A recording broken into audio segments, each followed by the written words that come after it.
अब चलिए next slide पे बढ़ते हैं। देखिए कुछ क्वेश्चन आज इसके आगे फिर टॉप पढ़ते हैं। ठीक है, ये एक क्वेश्चन पूछा गया है जेई मींस में। आप जरा इसका आंसर मुझे बताएं। Tell me the answer of this question. Magnetic moment के ऊपर एक क्वेश्चन पूछा गया। एक मिनट जरा।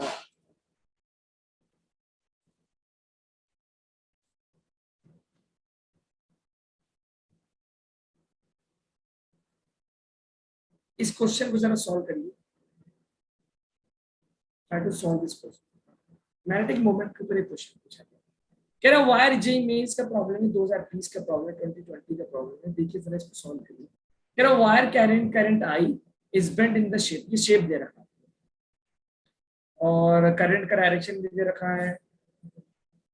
If the sides of the rectangle का side A और B दे रखा है, the sides of the rectangles are A and B, then the magnitude and the direction of magnetic moment of the loop. तो इस loop का magnetic moment का क्या direction होगा?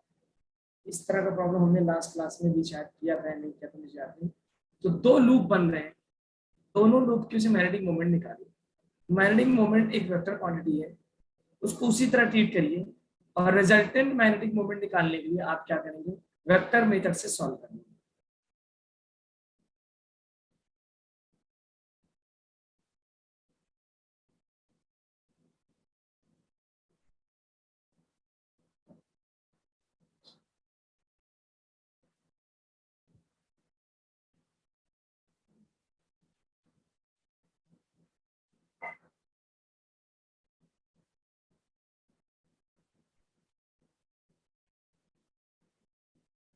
तो एक लूप तो मेरे पास बन रहा है ABCDA, ठीक है, ये वाला। और एक लूप बन रहा है मेरे पास, one loop I am getting, एक तो लूप ये बन रहा है ABCDA, एक लूप यहाँ बन रहा है। दूसरा लूप बन रहा है ये वाला DEFAD। दो लूप बन रहे हैं, क्या दिख रहा है? कैसे दिख रहा है? Yes sir. और मैग्नेटिक मोमेंट का डायरेक्शन कैसे निकालते हैं? राइट हैंड कर दो, उससे करंट के डायरेक्शन में हाथ को बंद करिएगा। जो थंब का डायरेक्शन होगा वही एरिया वेक्टर का भी डायरेक्शन होगा और वही मैग्नेटिक मोमेंट का भी डायरेक्शन होगा। तो मैग्नेटिक मोमेंट का फॉर्मूला तो मुझे पता है sir, M is equal to I. Number of turns कितने? एक है तो एक की बात कर लेंगे। तो मैग्नेटिक मोमेंट हमें मिल जाएगा क्या? आई इंटू ए, दोनों होंगे। और एरिया कितना हो जाएगा बेटा? इसमें एरिया कितना होगा? लेंथ कितनी? A B. तो मैग्नेटिक मोमेंट हो गया क्या? आई ए बी आ गया एक लूप का। डायरेक्शन बता सकते हैं? अगर मैं पूछूं ए बी सी डी की वजह से तो डायरेक्शन क्या है? जेड का लॉन्ग आ रहा है क्या? कितना सर? यस ऊपर अगर मैं राइट हैंड कर दूं, उससे कर्ल करूं तो थंब ऊपर आ रहा है। ओके। और अगर मैं डी ई एफ ई की तरफ करूं तो डी एफ ऐसे करने पे इस तरफ वाई की तरफ, वाई की तरफ इधर आ रहा है। देखो इन्होंने इसको वाई लिखा है ये। तो हमारे पास जो मैग्नेटिक मोमेंट मिलेगा, तो आई ए बी तो मैग्नीट्यूड हो गया, ऊपर को मैंने जे कैप लिख दिया, सॉरी के कैप। ऊपर वाला हमारा के कैप हो गया, के कैप। और राइट साइड वाला हो गया I A B J cap. अब ये हमारे पास वेक्टर है। दो वेक्टर को कैसे सॉल्व करते हैं आप बता दीजिए। मैग्नीट्यूड क्या होगा भाई? Under root a square plus b square. Yes sir. तो मैग्नीट्यूड हो गया, ये तो मेरा मैग्नेटिक मोमेंट का वेक्टर है। अगर मैं इस मैग्नेटिक मोमेंट के वेक्टर के मैग्नीट्यूड की बात करूं तो under root a square plus b square करूंगा तो root two I A b आ जाएगा। क्या ये अपना तो पता होगा ना कि ए स्क्वायर करेंगे टू ए स्क्वायर आएगा तो रूट टू ए हो जाएगा। आई होप ये तो समझ में आ रहा हो आपको। यस रूट टू टाइम्स हो जाएगा मैग्नीट्यूड। डायरेक्शन कैसे निकालता है भाई? डायरेक्शन कैसे निकालते? किसी भी वेक्टर का डायरेक्शन इस यूनिट वेक्टर से निकालते। Direction is given by unit vector. Unit vector. तो आप इसका यूनिट वेक्टर निकाल लीजिए। यूनिट वेक्टर कैसे निकालते? वेक्टर को डिवाइड कर देते हैं उसके मैग्नीट्यूड से। वेक्टर को डिवाइड कर देते हैं because direction is always given by unit vector. अगर कभी भी किसी क्वेश्चन में बोले कि बताओ डायरेक्शन बताओ, तो डायरेक्शन को पता करने के लिए क्या पता करते हैं? Unit vector. यूनिट वेक्टर की मदद से हमें डायरेक्शन मिलता है। With the help of unit vector we calculate for direction. तो डायरेक्शन पता करने के लिए हमने यूनिट वेक्टर पता किया, ठीक है। तो जरा बताना डायरेक्शन क्या आ रहा है मेरे पास? डायरेक्शन क्या आ रहा है? तो यूनिट वेक्टर मेरे को पता है, सॉरी, तो ये हो गया I A B K cap, I A B J cap. Divide कर दो मैग्नीट्यूड से, मैग्नीट्यूड क्या हो गया? Root two I A B. तो आई ए बी कैंसिल हो गया और मेरे को मिला के कैप प्लस जी कैप अपॉन रूट। क्या जी यही मिल रहा है क्या? देखो जरा यस सर। भाई, Yes, ये sir. मैग्नीट्यूड वाला बहुत आसान क्वेश्चन था बेटा, बहुत ही आसान क्वेश्चन था, सिर्फ वेक्टर के बेसिक नॉलेज पे बेस्ड है। ये तो समझ में आ गया होगा इसका ये मैग्नीट्यूड कैसे निकाला मैंने। अगर कोई वेक्टर हमें दे दे a i cap plus b J cap plus c k cap, इतना तो तुम्हें पता होगा कि इसका मैग्नीट्यूड जो निकालते हैं वो निकालते हैं under root a square B square plus C square. और अगर दोनों वेक्टर बराबर है, देखो ये दोनों मैग्नीट्यूड तो बराबर है, आई ए बी ये भी आई ए बी ये भी है, तो क्या होगा under root a square root two ए बन जाएगा। Yes, sir. तो यहां से मेरे पास कौन सा ऑप्शन बन रहा है? तो रूट टू आई बी हो गया second option, second option correct option है। तो मैग्नेटिक मोमेंट के ऊपर एक क्वेश्चन पूछा गया था जो कि बेसिकली सिंपली बेस्ड था वेक्टर एक कंसेप्ट। अगर आपको वेक्टर थोड़ा बहुत भी आता होगा तो आप इस क्वेश्चन में कर लेगा। ठीक है, समझ में आया? Yes. तो यूनिट वेक्टर हमें मिल गया with the help of for direction और मैग्नीट्यूड हमने निकाल लिया। चलिए इसको नोट करिए और आगे बढ़ते हैं।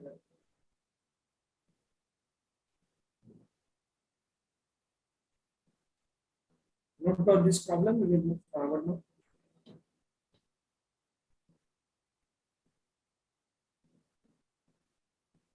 ठीक, तो क्या आपको ये क्वेश्चन बहुत मुश्किल लगा था?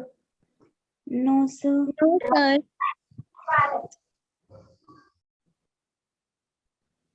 Is this some difficult problem? कुछ No, नहीं था मेरे sir. भाई, सिर्फ आपको वेक्टर पहचानना था। आगे बढ़ूं मैं नेक्स्ट प्रॉब्लम Yes, साइड पे। sir.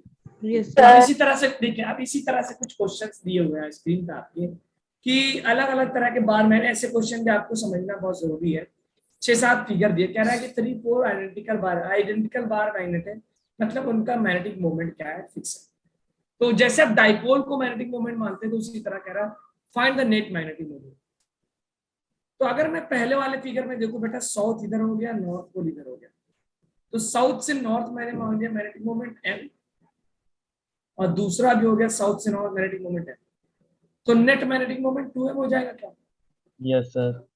Yes, इसी sir. तरह बी वाले में बताना जरा, आप ये देखो एक तरफ साउथ है एक तरफ क्या हो गया m और दूसरा ऐसे हो गया तो 0 आ गया। Yes, ठीक है, sir. ओके। यहाँ पे देखिए तो साउथ से नॉर्थ एक मैग्नेटिक मोमेंट m ऐसे और दूसरा मैग्नेटिक मोमेंट m ऐसे। अब दो वेक्टर्स परपेंडिकुलर है तो रिजल्टेंट कैसे निकलता है? तो जो रिजल्टेंट होगा वही नेट मैग्नेटिक मोमेंट होगा। सो Yes. What will B that, बताइए इसमें क्या होगा नेट मैग्नेटिक मोमेंट? अभी वेक्टर का खेल है, अगर दो वेक्टर्स हैं आपके पास, एक m मैग्नीट्यूड का है और दूसरा भी m मैग्नीट्यूड का है, सो रिजल्टेंट मैग्नेटिक मोमेंट क्या होगा? Sir, इसके बीच में लाइन हाँ बीच में होगा, बिल्कुल सही से ये होगा यहाँ पे। मैग्नीट्यूड बताइए, under root a square plus b square plus 2ab cos theta लगा देंगे, तो under root m square plus m square कर देंगे। Yes, कि sir. दो वेक्टर का रिजल्टेंट कैसे निकालते हैं भाई? अगर दो वेक्टर का रिजल्टेंट है under root a square plus b square plus 2ab cos theta होता है, Yes, थीटा sir. कितना 90, तो cos 90 0 हो जाएगा, m square plus m square 2m square, तो इसको हम रूट 2m लिख सकते हैं। You can write Yes, sir. ठीक है, रूट 2m लिख सकते हैं हम, इसको रूट 2m लिख सकते हैं। इसी तरह डी वाले फिगर में देखना जरा बेटा, ये रहा मेरे पास साउथ से नॉर्थ एक में मैग्नेटिक मोमेंट और दूसरा मैग्नेटिक मोमेंट ये रहा, थीटा कितना मेरे पास 60 degree. Okay, can you tell me what will be the magnetic moment? इसको निकाल सकते हैं वेक्टर की तरह सॉल्व करके? Yes sir. चलो Yes, इसको sir. निकाल लेना। अब यहाँ देखिए, अगर हम साउथ से नॉर्थ देखिए एक मैग्नेटिक मोमेंट, साउथ से नॉर्थ एक मैग्नेटिक मोमेंट और साउथ से नॉर्थ एक मैग्नेटिक मोमेंट। चलो इसका नेट मैग्नेटिक मोमेंट क्या होगा? अगर तीन वेक्टर को ज्वाइन करें हेड टू टेल और क्लोज पॉलीगन बन जाता है तो what is the net vector? याद करिए, अगर हम वेक्टर्स को ज्वाइन करते हैं हेड टू टेल और क्लोज पॉलीगन बन जाता है तो नेट रिजल्टेंट कितना होता है वेक्टर?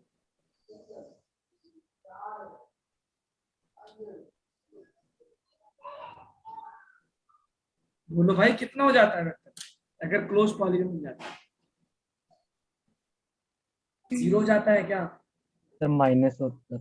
माइनस कैसे होगा भाई? आपने पढ़ा होगा कि अगर हम वेक्टर्स को पॉलीगन लॉ वेक्टर एडिशन नहीं पढ़ा, पॉलीगन लॉ में क्या बोलता है? याद करिए जरा, पॉलीगन लॉ में यही तो बोलता है कि अगर आपके पास एक से ज्यादा वेक्टर्स हैं, polygon law for vectors, polygon law for vectors में क्या होता है, अगर नहीं याद है तो लिख लीजिए कि अगर आपके पास कई सारे वेक्टर्स दिए तो आप हेड टू टेल ज्वाइन करते हैं,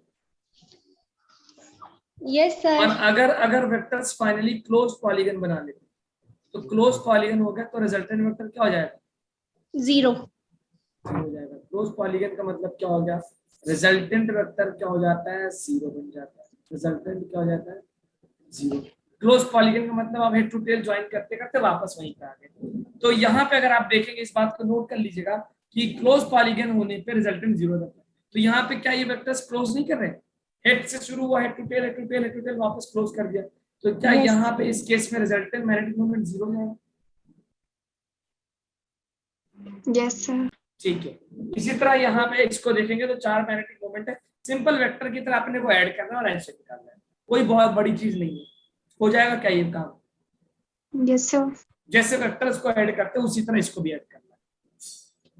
तो नोट करिए इस चीज को, आप लिख सकते हैं कि magnetic moment will be found by addition resultant vector, जैसे लाइक वेक्टर्स, वेक्टर्स की तरह आप इसको प्ले करिए और रिजल्टेंट मैग्नेटिक मोमेंट निकाल के अलग करिए इसको। नोट करिए 2-4 फिगर्स।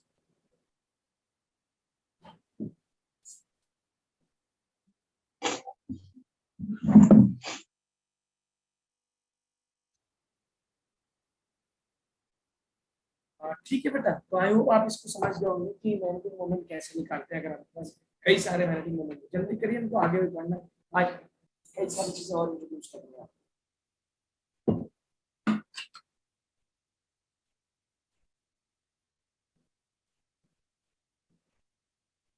यस सर, हो गया।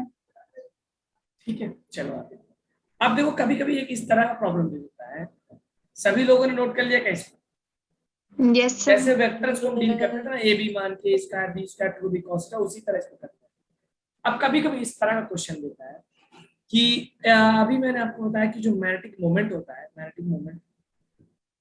magnetic moment is equal to m into n, means I can say magnetic moment is directly proportional to the length of the current carrying wire। आप ये लिख लीजिए कि मैग्नेटिक मोमेंट जो होता है, मैग्नेटिक मोमेंट फॉर एग्जांपल अगर कोई वायर दिया हुआ है और इस वायर में कोई करंट फ्लो कर रहा है, इस करंट की वजह से कुछ मैग्नेटिक फील्ड पैदा हो रही है और उसकी वजह से कुछ मैग्नेटिक मोमेंट होगा, तो इस वायर का ही समझिए मैग्नेटिक मोमेंट जो होगा डायरेक्टली प्रोपोर्शनल टू लेंथ। एक बात तो ये होती है, ठीक। और जो रिजल्टेंट मैग्नेटिक मोमेंट होगा, याद रखिएगा मैं जो डायरेक्ट लिख पा रहा हूं, अगर कभी कभी आपसे बोलेगा कि वायर का शेप मैंने चेंज कर दिया, तो रिजल्टेंट मैग्नेटिक मोमेंट जो होगा, रिजल्टेंट मैग्नेटिक मोमेंट वो प्रोपोर्शनल होगा इफेक्टिव लेंथ। इफेक्टिव लेंथ का मतलब समझ रहे हैं, जैसे मैंने इफेक्टिव लेंथ, अगर कोई रैंडम शेप का ऑब्जेक्ट है तो क्या करते हैं, इफेक्टिव लेंथ निकालने के लिए क्या करते हैं बेटा, व्हाट वी डू, याद है, भूल के चलिए। स्टार्टिंग और Join. एंडिंग। हाँ, इनिशियल और फाइनल को डिफाइन करते हैं, ये हो गया मेरा इनिशियल। Yes sir. तो ये काम अपने को करना है, ठीक, इफेक्टिव लेंथ के प्रोपोर्शनल होगा। इन दोनों पॉइंट्स को नोट करिए और कुछ क्वेश्चन सॉल्व करते हैं जो क्वेश्चन एग्जाम में पूछे जाते हैं। अब देखिए फॉर एग्जांपल पहला प्रॉब्लम कह रहा है, इसको नोट कर लिया आप लोगों ने, 2 लाइन की बात है, अगर कोई वायर है उसके वजह से करंट है, करंट से मैग्नेटिक फील्ड, मैग्नेटिक फील्ड से मैग्नेटिक मोमेंट है। अब कह रहा है स्ट्रेट वायर है जिसका मैग्नेटिक मोमेंट एल था, मतलब एक स्ट्रेट वायर था फॉर एग्जांपल, और इस स्ट्रेट वायर की वजह से कुछ करंट फ्लो हो रहा था जिसकी वजह से इसका मैग्नेटिक मोमेंट एम था और इसका लेंथ मेरे पास था एल। अब कह रहा है अगर इसी वायर को मैं डिफरेंट शेप्स में मोड़ दूं, 4 फिगर दे रखा है, तो क्या मैग्नेटिक मोमेंट हो जाएगा। तो अब देखिए पहला फिगर हम देखें तो बेटा ये L/2 L/2, तो क्या हमें पता है मैग्नेटिक मोमेंट के लिए हमें इफेक्टिव लेंथ निकालना होगा, मतलब इनिशियल पॉइंट से फाइनल पॉइंट निकालना होगा। क्या आप ये लेंथ बता सकते हैं, how much will be this, Pythagoras theorem लगा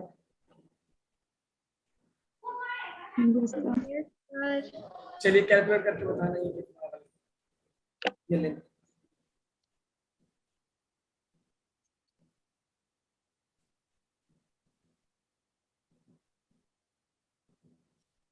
बोलो भाई, क्या ये √2 L/2 आ रहा है क्या, L by root। Yes √2 sir. L/2 आ रहा है। तो अब देखिए जब ये स्ट्रेट वायर था तो हम मान लेते हैं मैग्नेटिक मोमेंट जो था ml के बराबर, m को हम पोल स्ट्रेंथ माने, तो पोल स्ट्रेंथ हो गया मेरे पास, पोल स्ट्रेंथ कितना हो गया m बाई जो दिया हुआ m बाई।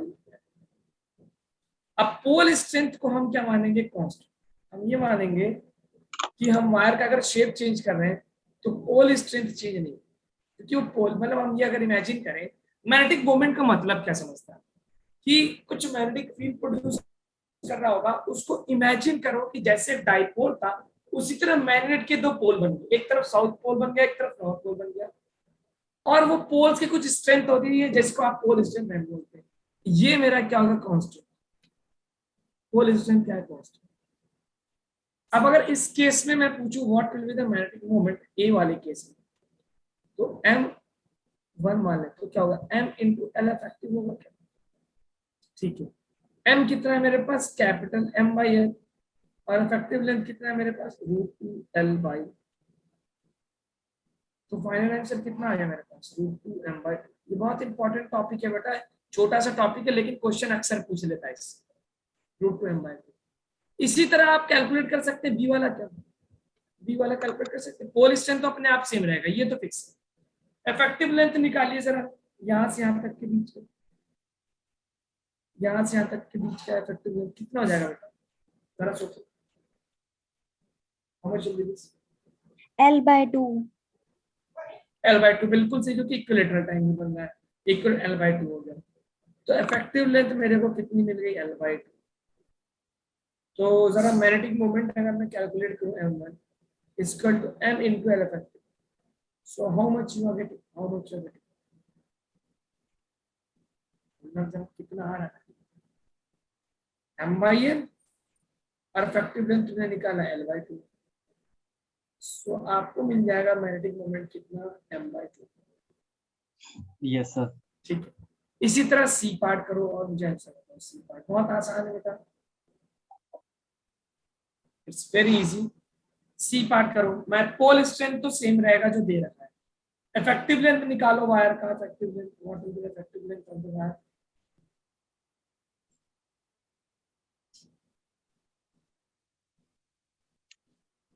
इफेक्टिव लेंथ बताओ कितना क्या होगा।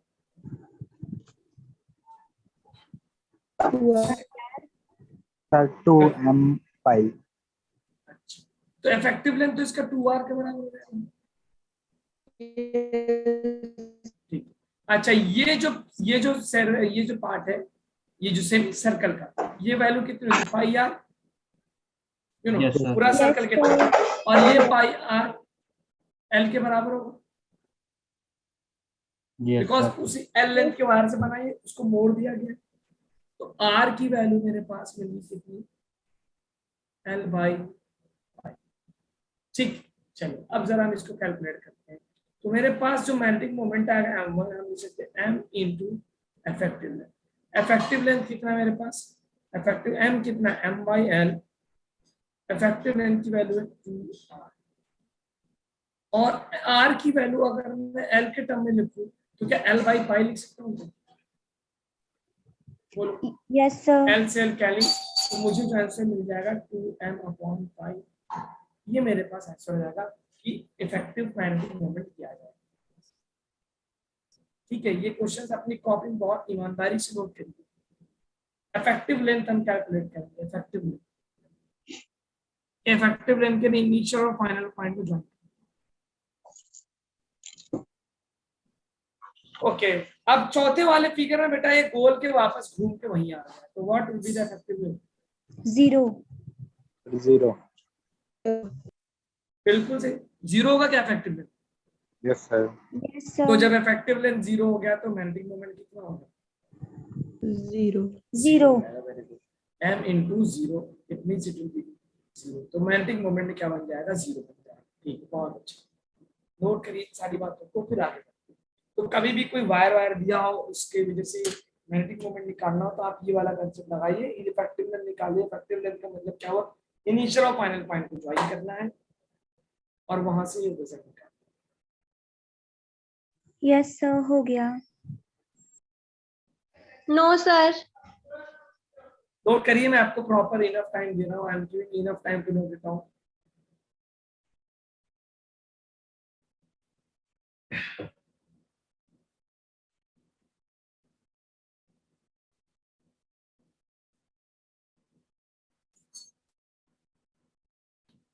अच्छा, आप लोगों ने, मैंने बोला था लास्ट क्लास में कि ये मॉड्यूल P18 डाउनलोड करके उसको सॉल्व करना शुरू करें, तो सॉल्व वगैरह किया क्या आप लोगों ने? Yes sir. Yes, sir.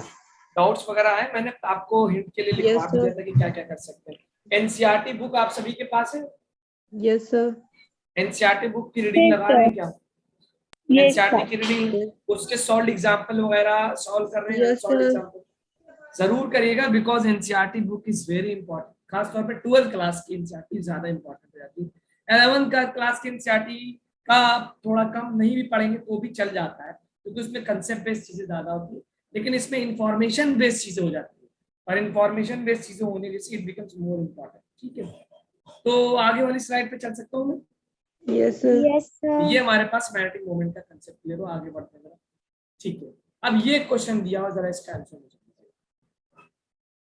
और अगला क्वेश्चन जो कह रहा है, square current carrying loop of side produce कर रहा है magnetic field B at the center. तो कह रहा है मैग्नेटिक मोमेंट बताओ स्क्वायर लूप का मैग्नेटिक मोमेंट बताओ इन टर्म्स ऑफ बी के टर्म में। इसका साइड ए दे रहा है। मैग्नेटिक मोमेंट का फॉर्मूला तो मुझे पता है सर, आई इंटू ए। एरिया तो मुझे मिल जाएगा ए स्क्वायर, एरिया हो जाएगा ए स्क्वायर, साइड इंटू स्क्वायर। अब आपको निकालना है आई की वैल्यू। आई की वैल्यू क्या होगी?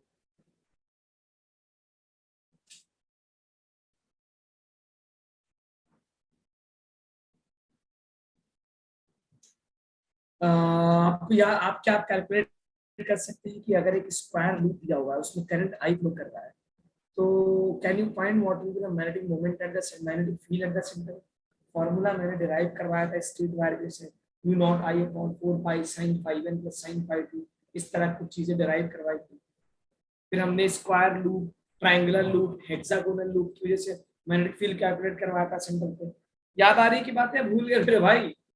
याद है कि भूल गए? Yes, याद sir. है, ठीक। तो आप जरा जल्दी से कैलकुलेट करो, या पन्नों को पलटो, अपने हिस्ट्री के पेजेस को पलटिए और पहचानिए कि what will be the formula of the magnetic field due to the square loop. मैंने क्लास में करवा रखा है, पेजेस को पलट के चाहे तो आप डिराइव कर ले, या फिर आप मुझे बता दो बी का फॉर्मूला क्या है।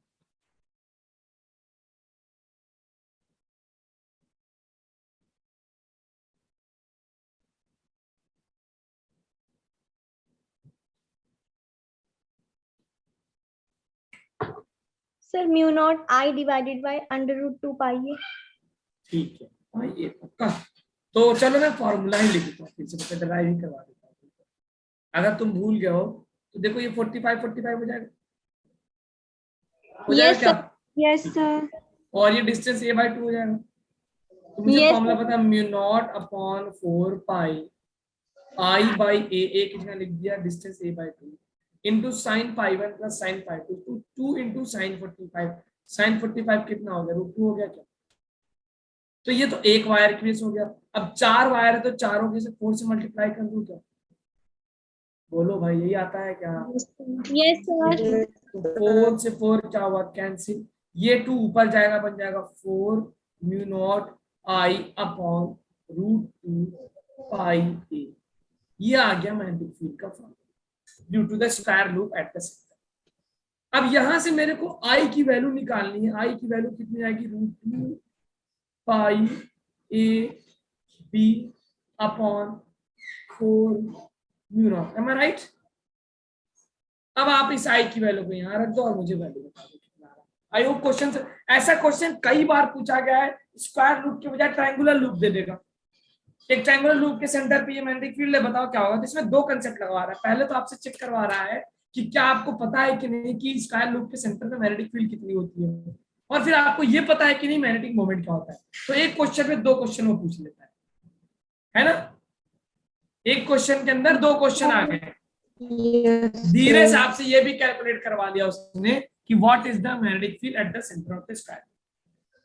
तो यहां से मैं अगर लिखूंगा तो आई की वैल्यू होगी मेरे पास √2 pi a into B A square upon 4 μ0।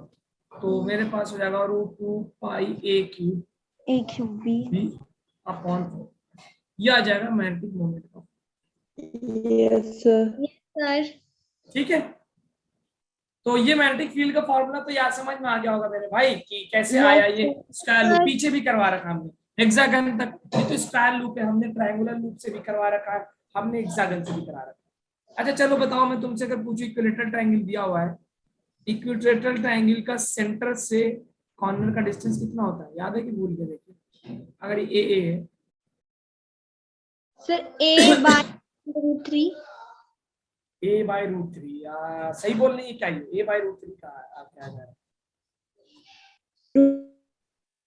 और अगर हेक्सागन दिया हुआ है, रेगुलर हेक्सागन, और सेंटर से पूछे ए कितना होता है, अगर साइड ए के बराबर, Sir, A/6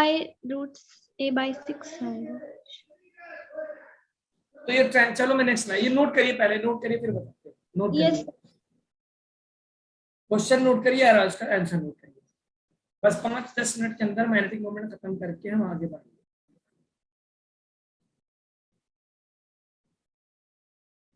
Yes, sir, हो गया. ठीक है, तो पहले मैंने मैग्नेटिक फील्ड लिखा ना, वहां से मैं तुमसे अगर पूछूं कि बताओ बेटा एक इक्विलेटरल ट्रायंगल अगर साइड ए का है, तो उस इक्विलेटरल ट्रायंगल के सेंटर से कॉर्नर तक का डिस्टेंस कितना होता है? How much is the distance? a/√3 के बराबर होता है, बिल्कुल सही बोला था। और अगर एक स्क्वायर दे दे और स्क्वायर के सेंटर से कॉर्नर तक का डिस्टेंस कितना होता है? बोलो यार, सन्नाटा क्यों है? हाउ Sir, मच, फटाफट। a/√3, ठीक है। और अगर हम ये देते हैं हेक्सागन है, एक हेक्सागन के सेंटर से कॉर्नर तक का डिस्टेंस कितना होगा? साइड ए है, what is distance from center to corner? a/√6 A के बराबर ही होता है डियर, ए के बराबर ही होता yes, sir. है, ए के बराबर। अच्छा अगर एक हेक्सागन का सेंटर से यहां से पूछे परपेंडिकुलर डिस्टेंस कितना होता है, याद है? ये एंगल कितना होता है हेक्सागन? ये एंगल कितना होता है? 120 degree. नहीं 20-60 डिग्री होता है ना, ये टोटल 120 होता है, ये टोटल 120 होता है, 160 डिग्री होता है, ये चीज ये याद रखना। तो 60. इसको क्या मैं a sin 60 लिख सकता हूँ? अगर हम Yes, इस ट्रायंगल को देखें, इस ट्रायंगल को देखें तो ये a हो गया और ये 60 डिग्री हो गया, तो ये वाले एंगल कितना हो गया? a sin 60, क्योंकि परपेंडिकुलर के साथ क्या आता है? sin theta. तो क्या ये डिस्टेंस √3a/2 हो जाएगा क्या?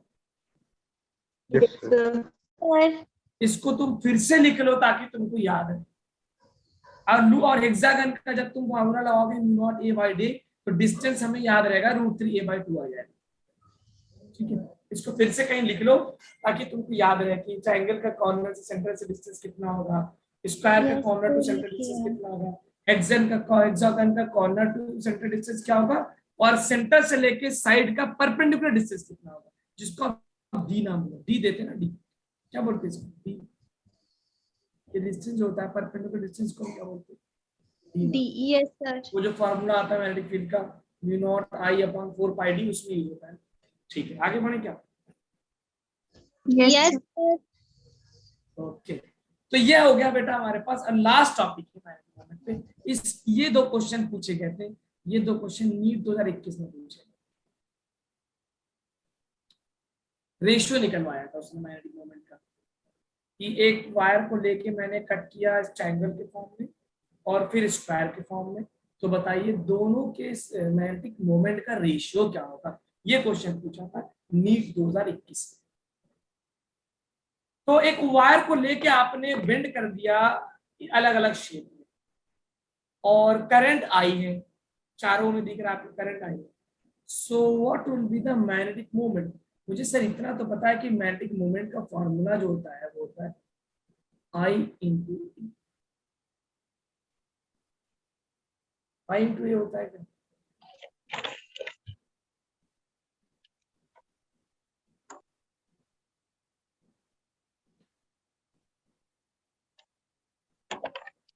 बोलिए, सही है?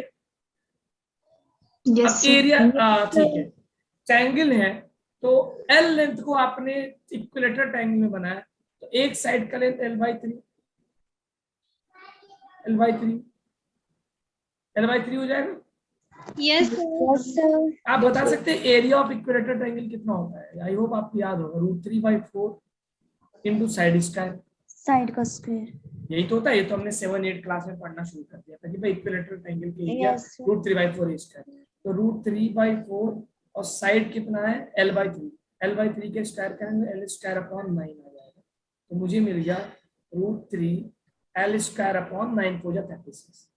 तो मैग्नेटिक मोमेंट अगर मैं निकालूंगा तो I इंटू एरिया, तो I हो जाएगा मेरे पास √3 L²/36 इंटू I, ये मेरे पास आ जाएगा मैग्नेटिक मोमेंट का फॉर्मूला। ठीक है बेटा? Yes, sir. ठीक है। अच्छा, इसी तरह आप जरा मुझे बता सकते हैं, अगर मैंने उसी वायर को बेंड कर दिया है स्क्वायर के फॉर्म, तो स्क्वायर का लेंथ कितना आएगा? What will the side of square? L/4 Yes, sir. Yes, sir. L/4। Yes, इसका एरिया कितना होगा? You know area of the square is side square, Yes, sir. तो ये बन जाएगा L²/16। Yes, sir. अगर इसका मैग्नेटिक मोमेंट हम आपसे निकलवाएं तो I इंटू एरिया, I कितना होगा? L²/16 अब नीट के एग्जामिनेशन में पूछा था रेशियो बताइए मैग्नेटिक मोमेंट का, एक ट्रायंगुलर वायर का और एक स्क्वायर लूप का। तो आई होप आपको ट्रायंगल का और स्क्वायर का तो पता चल गया, डिवाइड करके निकाल लोगे क्या? वो इफेक्टिव लेंथ वाले मेथड से नहीं कर सकते सर? वैसे इफेक्टिव तो लेंथ, सर इफेक्टिव लेंथ से देखें हम लोग Effective ऊपर। अच्छा देखिए एक बात समझिएगा, उसमें क्या उसने बोला था कि एक वायर है, एक स्ट्रेट वायर है, इस स्ट्रेट वायर की वजह से कुछ मैग्नेटिक फील्ड पैदा हो रही है, ठीक है, और उसका जो मैग्नेटिक मोमेंट है वो है आपके पास है। इस स्ट्रेट वायर को एक मैग्नेट की तरह माना गया, ठीक है, तो उसकी वजह से मैग्नेटिक मोमेंट पूछा गया था। यहाँ पे क्या है, आप एक सर्कुलर लूप की वजह से जो मैग्नेटिक मोमेंट है वो कैलकुलेट करें। फाइन, बट समझ में आ रही बात क्या? Yes, sir. ठीक है, दोनों में फर्क है। तो स्ट्रेट वायर को अगर आप मान लें कि उसके लिए कुछ मैग्नेटिक फील्ड पैदा हो रही है, कुछ मैग्नेटिक फील्ड के बाद कुछ जाहिर सी बात है अगर मैग्नेटिक फील्ड पैदा हो रही है तो आप मान सकते हो कि एक मैग्नेट है, मान सकते हैं, तो वो मानेंगे तो एक मैग्नेटिक पोल मानेंगे, वहां से वो सारी बातें होगी। या तो मैं एक सर्कुलर करंट कैरिंग लूप की वजह से जो मैग्नेटिक मोमेंट है वो कैलकुलेट करता हूं, जिसको मैंने सिमिलर निकाला था अभी आपको फॉर्मूला करके निकाला ना, एक्सिस पे क्या होगा, सेंटर पे क्या होगा, वो वाला मेथड में लगा। ठीक है, अब जरा इसका मुझे बता दीजिए what will be the magnetic moment of this. अब आप ये बताइए, अगर मैं एक वायर लेंथ को एक हेक्सागन के फॉर्म में करूं तो 8 साइड का length L/6 Yes, sir. L/6 अच्छे होगा। तो can you tell me what is the area of hexagon? एक हेक्सागन का एरिया क्या होगा? आप देखो इसमें मान लो कि ये ट्रायंगल हो गया, ये ट्रायंगल हो गया, कितने कितने इक्विलेटरल ट्रायंगल बनेंगे इसमें? कितने बटे बनेंगे? अगर ये साइड ए है 6. तो ये भी होगा, ए भी होगा, और 6, हाँ very good, 6 into side. Area हो जाएगा 6 इंटू एक ट्रायंगल का एरिया, और एक ट्रायंगल का एरिया क्या है? एक ट्रायंगल का √3/4 √3/4 साइड का स्क्वायर. साइड का, साइड क्या माना ए, और ए की वैल्यू क्या L/6 के बराबर, तो 6 इंटू √3/4 साइड क्या है L/6 का स्क्वायर, तो L²/36। ठीक है, तो यहाँ से 6 1 टाइम 6 6 जा, तो मुझे मिल गया √3 L²/24। अब मैग्नेटिक मोमेंट का फॉर्मूला अगर हम पूछें तो I इंटू ए, आई कितना हो गया जो दिया हुआ, तो √3 L²/24 मल्टीप्लाई बाई आई, ये आंसर। इसी तरह सर्कल के एरिया क्या होगा आप उससे निकाल लीजिएगा। Yes, sir. सर्कल का लेंथ क्या होगा बेटा? इसका लेंथ जो हो गया वो हो गया 2πr के बराबर। 2πr. तो रेडियस हो गया मेरे पास L/2π के बराबर, इसका Yes, एरिया हो जाएगा πr² के बराबर, और रेडियस मैंने निकाल रखा तो πL² और नीचे आ गया 4π²। ठीक है, अब एरिया आ गया तो कर बचाई क्या, आई इंटू ए कर। सो आई होप इन चारों फिगर के लिए मैग्नेटिक मोमेंट आप कैलकुलेट कर लें। यहाँ पे हमारा मैग्नेटिक मोमेंट का टॉपिक खत्म होता है और आगे बढ़ते हैं दूसरे टॉपिक पे, टॉर्क की तरफ।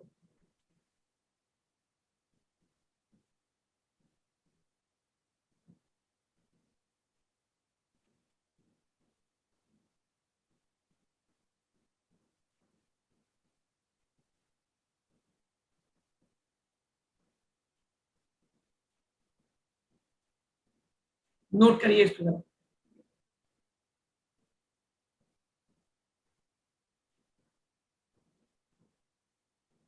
यस सर, हो गया। नो सर, अभी नहीं हुआ है। ठीक ठीक, चलिए करिए इसको। अब ये हमारे पास, अब हमारे पास 25 मिनट बचे, उसमें हम नया टॉपिक स्टार्ट करेंगे। उससे पहले मैं कुछ पीछे के क्वेश्चन करना चाहता हूँ, देखता हूँ आपको कितने याद। एक क्वेश्चन आपने खुद करने को दिया था, वो भी बोला। हाँ मैं वो जी हाँ, ऊपर है, ऊपर है, उसी को करने।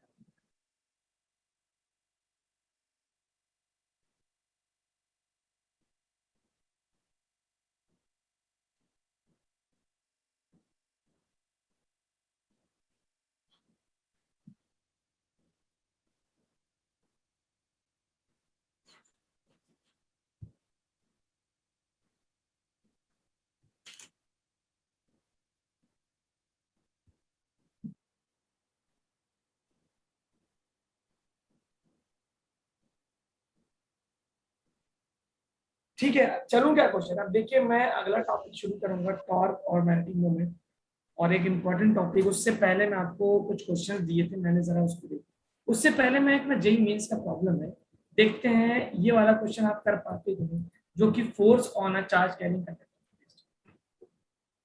एक तो ये वाला प्रॉब्लम दिया था, याद आ रहा है, यस सर। जिसमें मैंने आपसे बोला था कि भाई आप मैक्सिमम 20 मिनट देना, 20 मिनट से ज्यादा मत देना। पता नहीं कितने लोगों ने कितना टाइम दिया, मुझे नहीं पता।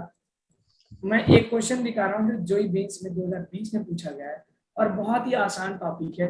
इसको जरा करके दिखाइए, फिगर वगैरह बनाइए और इसको सॉल्व करिए। मैं आपको आराम से 2 मिनट का टाइम दे रहा हूँ, सुकून से करिए।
देखिए, जब कोई चार्ज किसी मैग्नेटिक फील्ड में एंटर होता है तो वो क्या करता है,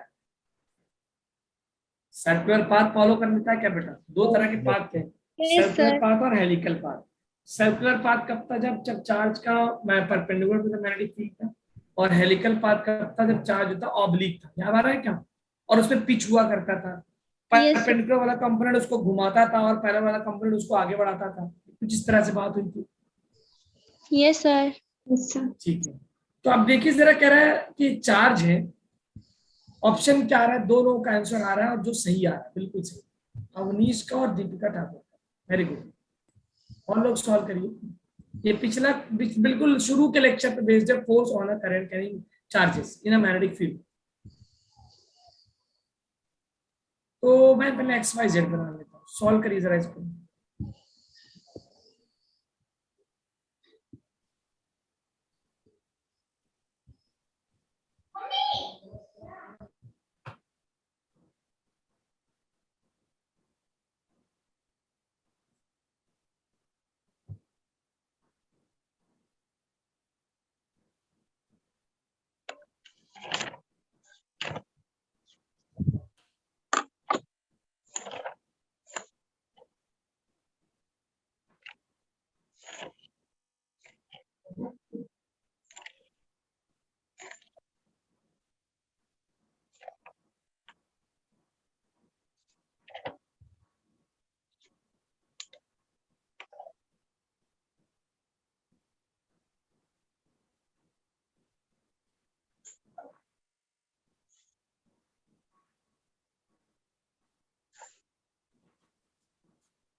हाँ जी, तो इसमें एक्स वाई जेड एक्सिस कह रहा है, चार्ज को किधर फेंका गया है, एक्स के बाद, और एक स्क्रीन है वाई जेड प्लेन में। तो अगर मैं इसको एक्स मान लूं और इसको वाई मान लूं, इसको जेड मान लूं, ठीक है। So screen Y Z plane का मतलब कुछ वाई जेड प्लेन कुछ ऐसे रखा हुआ है, ठीक है, यहाँ पे। और चार्ज को आई एक्सिस के राउंड फेंका गया यहाँ पे एक्स के राउंड। और मैग्नेटिक फील्ड किधर है बेटा, के कैप का मतलब इधर, ये मैग्नेटिक फील्ड होगा। तो ये बी होगा या बी होगा। तो अगर मैं फोर्स का फॉर्मूला पूछूं तो फोर्स का फॉर्मूला कुछ ये था, Q V cross B. Yes, sir.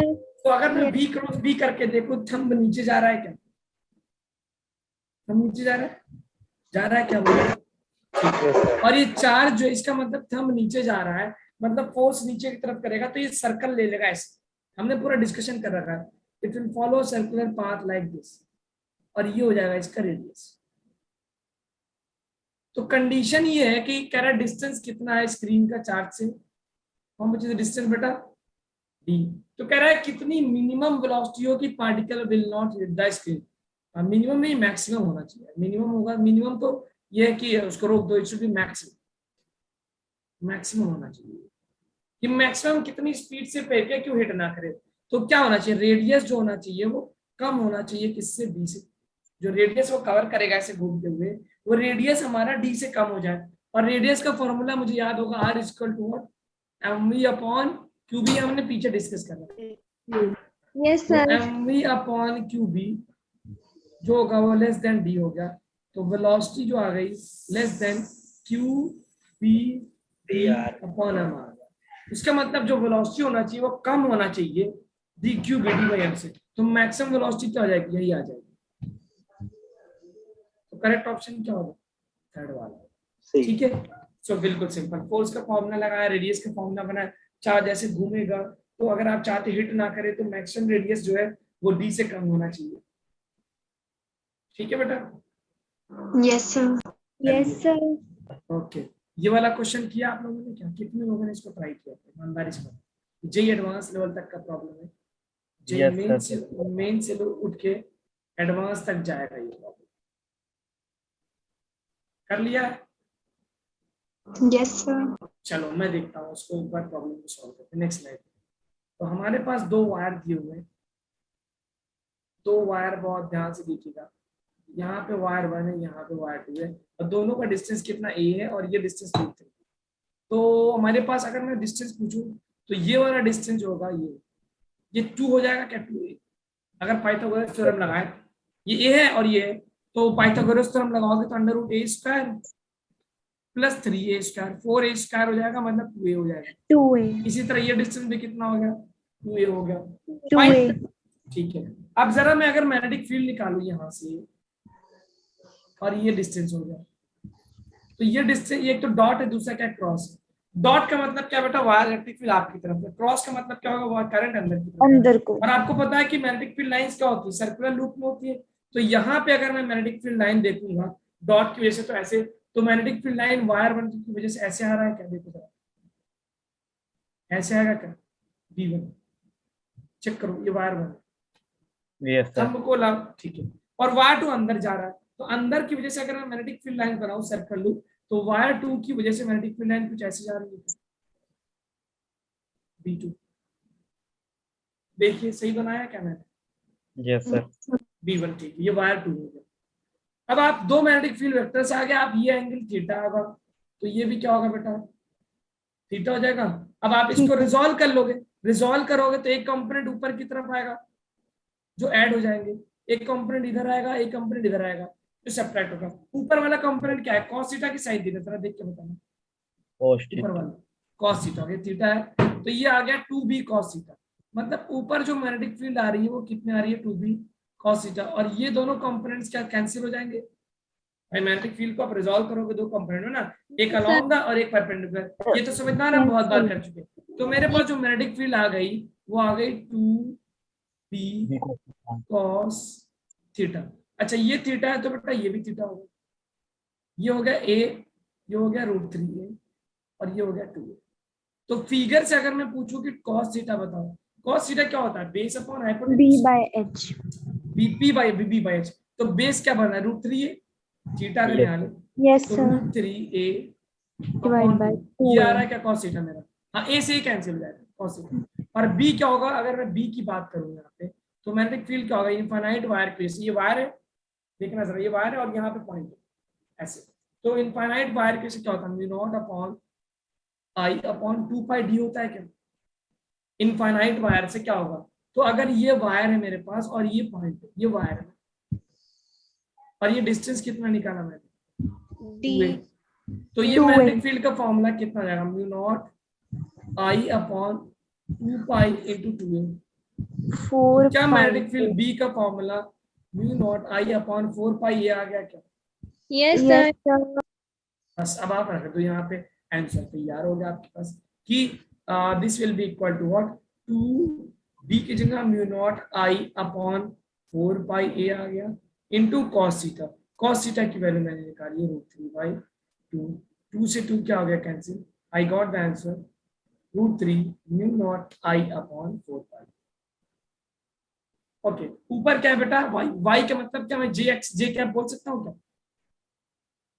क्योंकि आप देख सकते हैं ऊपर x ऊपर y मैग्नेटिक फील्ड ऊपर की तरफ जा रही है, ऊपर क्या है जे cap, so can I say this will be J cap.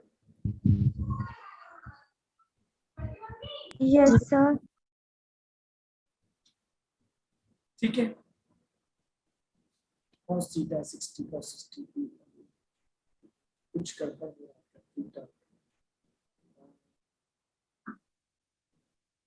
एक चीज गड़बड़ होगी बेटा, मैंने ये थीटा नहीं होगा, ये थीटा कैसे हो जाएगा वर्टिकली अपोजिट नहीं होगा, ये 90 माइनस थीटा होगा ना ये वाला, ये कितना होगा बेटा बता सकते हैं, ये 90 माइनस थीटा होगा ना ये,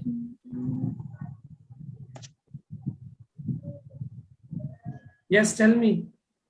Yes, sir. सो ये 90 है बेटा, ये थीटा है, तो बचा कितना ये 90 माइनस थीटा, तो ये थीटा होगा, ये थीटा होगा।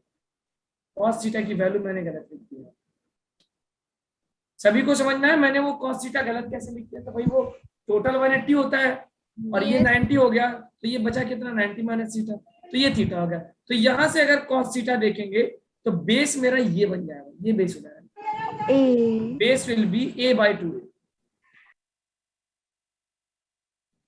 मतलब 1/2 होगा। तो cos थीटा की वैल्यू √3/2 नहीं बल्कि क्या होगा, इट विल बी 1/2 होगा, इट विल बी 1/2। तो 2 से 2 कैंसिल किया, मेरे पास आंसर आ गया म्यू नॉट आई अपॉन 4 पाई ए का जे। ठीक है, Yes, दोनों ये sir. क्वेश्चन समझ में आया? Yes, sir. Sir. Cos theta कैसे निकला समझ में आया? Yes, B sir. Cos theta कैसे हुआ? रिजल्टेंट ये नेट मैग्नेटिक फील्ड हो गया, नेट मैग्नेटिक फील्ड हो गया, तो 2b cos थीटा हो गया। और बी कैसे मैं नेट मैग्नेटिक फील्ड कैसे निकाला वो समझ में आ गया सर। मैंने बी लिया, रिजॉल्व किया, ऊपर की तरफ cos थीटा, इधर sin थीटा, दो कंपोनेंट कैंसिल कर जाएंगे। ये हम बहुत बार कर चुके हैं पहले, we have done this a lot of time. और cos थीटा की वैल्यू हमने यहाँ से निकाली। ये तो मेरे पास आ गया मैग्नेटिक फील्ड यहाँ पे। अगला वाला देखते हैं, नेक्स्ट वाला देखते हैं। जिन्होंने सॉल्व किया था यही आंसर आया था, कुछ और आया था बेटा? Did you get something like this और डिफरेंट? सर ये ऐड करना नहीं, वेक्टर सम करना नहीं आ रहा उसके बाद। अच्छा अच्छा ठीक, यहाँ तक तो आ गया था ना, यस सर। इतना तो समझ में आ रहा है ना? ये देखिए Yes, sir. मैं मुझसे गलती होगी थीटा और थीटा वाला, तो आप ध्यान दीजिएगा। ये 90 माइनस थीटा होगा, बिकॉज टोटल 180 डिग्री होगा, तो 90 हो चुका है, तो बचा कितना? 90 माइनस थीटा। ठीक है, अगर इसको नोट कर लिया हो तो आगे बढ़ते हैं। आगे वाला, और आगे वाला तो और ही मजेदार है, मजा ही आ जाएगा। ठीक है, चलो नेक्स्ट पॉइंट कहाँ पे था? ये पी पर। आगे बढ़ू मैं? Yes, sir. अब नेक्स्ट पॉइंट मेरे पास जो था वो नेक्स्ट पॉइंट यहाँ पे क्यू पे। तो अब यहाँ से अगर मैं देखूं क्यू के कोऑर्डिनेट कितना? a कॉमा है। आगे बढ़ते हैं, देखते हैं। तो ये रहा मेरे पास line, this is the line, एक लाइन है और ये लाइन है, ये एक वायर है डॉट के साथ, ये वायर है क्रॉस के साथ, और यहाँ पे a कॉमा है। और ये तो ये डिस्टेंस कितना जाएगा बेटा? ये a है, ये है और ये a है, तो ये डिस्टेंस कितना हो जाएगा? कैलकुलेट कर लेंगे पाइथागोरस थ्योरम से। 5 Yes. √5 हो जाएगा, √5। √5a. 2a, क्योंकि पाइथागोरस थ्योरम लगाएंगे आप, तो पाइथागोरस थ्योरम से ये 2a है और ये है, तो पाइथागोरस थ्योरम लगाएंगे तो √a base square plus hypotenuse, sorry हाँ परपेंडिकुलर स्क्वायर, तो ये डिस्टेंस हो जाएगा √5 हो जाएगा। मतलब अब अच्छा, ये तो सर मुझे मिल गया। अब अगर मैं निकालूं मैं मैग्नेटिक फील्ड, तो वायर 1 की से अगर मैं राइट हैंड थंब रूल लगाऊं तो क्या वायर 1 का मैग्नेटिक फील्ड ऐसे आएगा क्या? Yes sir. Perpendicular. Yes sir. ठीक है, और वायर 2 को अगर मैं देखूं तो वायर 2 क्रॉस, क्रॉस का मतलब अंदर, अंदर का मतलब मैग्नेटिक थंब अंदर करेंगे तो फिंगर्स ऐसे जा रहे हैं। मेरा हाथ दिख रहा है कि आपको छोटे से जो बॉक्स बना हुआ है? Yes, sir. ऐसे, मतलब इसकी वजह से जो मैग्नेटिक फील्ड होगी राइट साइड जाएगी, तो यहाँ से मैग्नेटिक फील्ड कुछ ऐसे जा रही है। Yes sir.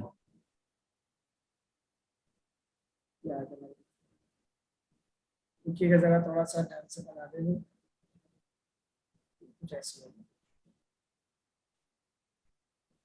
और ये परपेंडिकुलर, ठीक है, तो ये ठीक है। अब मेरे पास अगर मैं बेटा ये मान लो एंगल थीटा है, तो ये एंगल क्या मुझे 90 माइनस थीटा मिल जाएगा? Yes sir. Sir. तो ये एंगल भी मुझे थीटा मिल जाएगा क्या? देखना जरा, फिगर सही बनाया क्या मैंने? Yes, sir. फिगर समझ में आना बहुत जरूरी है कि वायर 1 की वजह से मैग्नेटिक फील्ड ऐसे जाएगा और वायर 2 की वजह से मैग्नेटिक फील्ड ऐसे जाएगा। Is this okay to you? Yes, sir. और ये थीटा 90 माइनस थीटा सारा कुछ समझ में आया? अब जरा मैं अगर देखूं तो यहाँ पे मेरे पास है मैग्नेटिक फील्ड वायर 2 का, और ये रहा मेरे पास मैग्नेटिक फील्ड V2, ये है V1 और ये V2, और ये एंगल कितना? थीटा। अगर हम इसको रिजॉल्व करें बेटा तो ये ऊपर की तरफ कितना कंपोनेंट होगा? Can anyone tell me what will be this? B cos cos cos B1 cos theta, very good. और एक कंपोनेंट इधर आएगा, इसकी वैल्यू बता सकते हैं? B1 sin B1 से। तो अगर मैं मैग्नेटिक फील्ड लिखूं बेटा यहाँ पे नेट मैग्नेटिक फील्ड, तो नेट मैग्नेटिक फील्ड क्या होगा? x डायरेक्शन में अगर देखें तो B2 minus B1 cos theta आ रहा है क्या? Yes B1 sin theta. B1 sin theta, sorry बिल्कुल, thank you for this. B2 और B1 साइन थीटा एक दूसरे को कैंसिल कर रहे हैं। बहुत मजेदार क्वेश्चन है, बिल्कुल जेई एडवांस लेवल का। जिसको समझ में आ रहा है वो करे, मजा आ जाएगा जिसको कर। आई कैप लिख देता हूँ ना, आई कैप, क्योंकि एक्स एक्स बचा क्या दूसरा ऊपर की B1 तरफ। को ऊपर की तरफ क्या होगा, B1 B1 cos थीटा जी। ये मेरे पास फाइनल वैल्यू है। अब B1 B2 की वैल्यू निकालते हैं और आंसर। पहले मैं cos थीटा sin थीटा की वैल्यू निकालता हूँ, मजा आ जाएगा। देखो cos थीटा की वैल्यू बताना जरा क्या होता है। cos थीटा क्या होता है, बेस अपॉन हाइपोटेन्यूज। तो अगर इस वाले ट्रायंगल में देखूं, बड़े वाले में, तो बेस कितना है 2a और हाइपोटेन्यूज कितना 5 है। तो मेरे पास ये √5a वैल्यू आ रही है, टू ये अपॉन रूट रूट 5, ये आ रहा है 2/√5। Yes sir. और अगर इसी ट्रायंगल से मैं sin थीटा देखूं, तो sin थीटा की वैल्यू कितनी आ रही है, 1/√5 आ रहा है। Yes sir. Yes sir. ठीक है, ये हो गया 1/√5 आ गया। चलो अच्छा, B2 की वैल्यू अगर मैं निकालूं, पहले B1 B2, तो फॉर्मूला क्या, इनफाइनाइट बार से बटा mu naught I upon 2 pi into distance. तो डिस्टेंस अगर मैं पूछूं, पॉइंट का डिस्टेंस वायर 1 से कितना है, यही तो है बेटा, सभी लोग बताइए, यही तो डिस्टेंस है, यस यही सर। है कि ए है। ठीक है, ए है। Yes, okay, very sir. Good. तो यहाँ मेरा वायर, अब ये डिस्टेंस हो गया। अच्छा, B1 अगर मैं निकालूं, B1 क्या होता है, B1 अगर देखें तो वायर यहाँ है और डिस्टेंस मेरे पास यहाँ पे, तो डिस्टेंस कितना है, √5। ये हो गया mu √5a not I upon 2 पाई, और डिस्टेंस 2 पाई डी होता है, डिस्टेंस कितना, √5। Yes sir. हो गया, बस अब बचा क्या? कुछ नहीं, रखो आंसर निकालो। तो अब अगर मैं इसमें फाइनल वैल्यू रखूं यहाँ पे, तो B2 की जगह मेरे पास आ गया mu naught I upon 2 pi A minus B1 mu naught I upon 2√5 pi ए, और साइन थीटा ऊपर लिखा हुआ है कितना, 1/√5 प्लस B1 कितना है, mu naught I upon 2√5 pi a into cos theta. Cos theta की वैल्यू कितनी है, 2/√5। अब √5 डिनोमिनेटर में जो दिया हुआ यहाँ पे, ये वाला, ये तो 5 बन जाएगा। 5 सो फाइनली मिल जाएगा mu naught I upon 2 pi a μ0 minus mu naught upon 5 √5 into 10 5 pi 5 10 हो गया 10। 10 अच्छा, मुझे लगता है आप एलसीएम वगैरह लेके ये तो सॉल्व कर लोगे। कॉमन निकाल एलसीएम Yes, ले लो ना, हो जाए, एलसीएम लेके ये तो हो जाएगा। प्लस Yes, यहाँ पे देखे तो 2 से 2 कैंसिल, ये बचा मेरे पास म्यू नॉट आई अपॉन नीचे √5 इंटू √5 5 पाई ए। ठीक है। ठीक है, ये आंसर है। कैसा कैसा क्वेश्चन था, मजेदार था पूरा। इस क्वेश्चन में पूरा वेक्टर, पूरा मैग्नेटिज्म, सब कुछ एक साथ अप्लाई हुआ है, बहुत ही बेहतरीन टॉपिक। ठीक है, तो इसमें वेक्टर रिजॉल्व करने का भी कंसेप्ट आना चाहिए आपको। ये क्वेश्चन करके आपको बहुत सारा प्रैक्टिस हो गया होगा। Yes, sir. ठीक है, चलिए इसको नोट करिए। तो अगली क्लास में हम स्टार्ट करेंगे टॉर्क, और उसको इंशाल्लाह कल ही करने की कोशिश करेंगे। Yes. sir. चलिए नोट करिए सारी बात। ये मेरे पास एक्स एक्सिस है, y axis।